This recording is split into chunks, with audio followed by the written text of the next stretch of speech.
அர்ஜுனனுக்கு சக்தி வாய்ந்த காண்டீப வில் கிடைத்ததற்கும் கந்தவ காடு எரிக்கப்பட்டதற்கும் ஒரு சம்பந்தம் உண்டு. அதற்கான காரணத்தை இந்த காணொளியில் காணலாம். முன்பொரு காலத்தில் ஸ்வதேகி என்னும் அரசன் யாருமே நடத்தாத மிகப்பெரிய யாகத்தை நடத்த வேண்டும் என்று ஆசை கொண்டான். பல ரிஷிகளும் வந்து யாகத்தை தொடங்கினர். ஆனால் அந்த யாகம் அதிகபட்சமாக ஓர் ஆண்டுக்கும் குறைவாகவே இருந்தது. இதனால் அரசன் ஸ்வதேகி திருப்தி அடையவில்லை.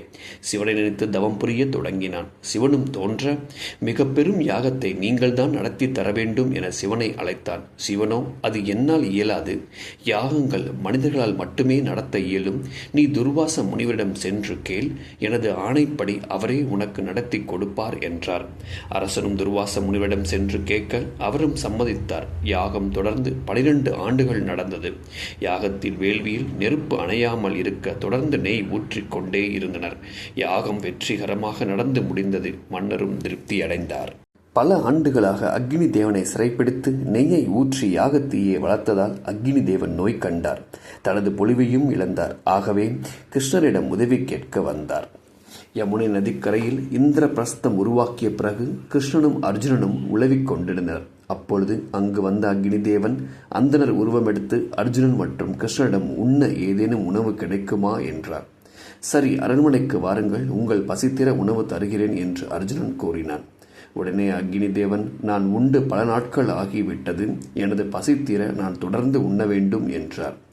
உடனே கிருஷ்ணரோ, அக்னி தேவா, பசி அடங்க அங்கே உள்ள கந்தர்வ காட்டினை உண்ணலாம் என்றார். உடனே தன் உருவம் மாறிய அக்னி தேவன், இந்த காட்டினை காவல் காத்து கொண்டிருப்பது இந்திரன் ஆகும். அவர் என்னை உண்ண விடமாட்டாரே என்றார். அதற்கு கிருஷ்ணன், அர்ஜுனன் சிறந்த வில்லாளி. நீ அவனுக்கு ஒரு சக்தி வாய்ந்த வில்லினை கொடு. அவன் உன்னை இந்திரனிடமிருந்து காப்பான் என்றார். அக்னி தேவன் வருண தேவனை அழைத்து சக்தி வாய்ந்த காண்டீப வில்லை பரிசாக கொடுக்குமாறு கூறினார். இந்த காண்டீப வில்லானது முதலில் பிரம்மரிடம் 1000 வருடங்களும், பின் பிரஜாபதியிடம் 503 வருடங்களும், சக்ராவிடம் 85 வருடங்களும், சோமா என்ற அரசனிடம் 500 வருடங்களும், பின் வருணனிடம் 100 வருடங்களும் இருந்தது. அந்த வில்லைத்தான் வருண பகவான் அர்ஜுனனுக்கு பரிசாக கொடுத்தார். கிருஷ்ணரின் ஆணைப்படி கந்தவ காட்டில் இருந்த அனைத்து மரம், செடி, கொடி மற்றும் விலங்குகளை எல்லாம் உண்ணத் தொடங்கினார் அக்னி தேவன். கோபம் கொண்ட இந்திரன் தடுக்க நினைத்தார். ஆனால் அர்ஜுனன் அம்பு மழை பொழிந்து தடுத்து விட்டான். அக்னி தேவன் காட்டில் இருந்த அனைத்தையும் உண்டார். இந்த 6 உயிர்களைத் தவிர. ஒன்று அசுவசேனா என்கின்ற பாம்பு. பின்னாளில் கர்ணனின் நாக அஸ்திரத்தில் இருந்து அர்ஜுனனை கொல்ல நினைத்தது. 2வது மாயா என்ற அரக்கன். இவன்தான் இந்திரபிரசத்தில் உள்ள அரசவையை உருவாக்கி கொடுத்தான். பின் 4 பறவைகள். இந்த 4 பறவைகளும் அக்னி தேவனை நினைத்து வேண்டிக் கொண்டது. இதனால் இவர்களின் உயிர் காக்கப்பட்டது.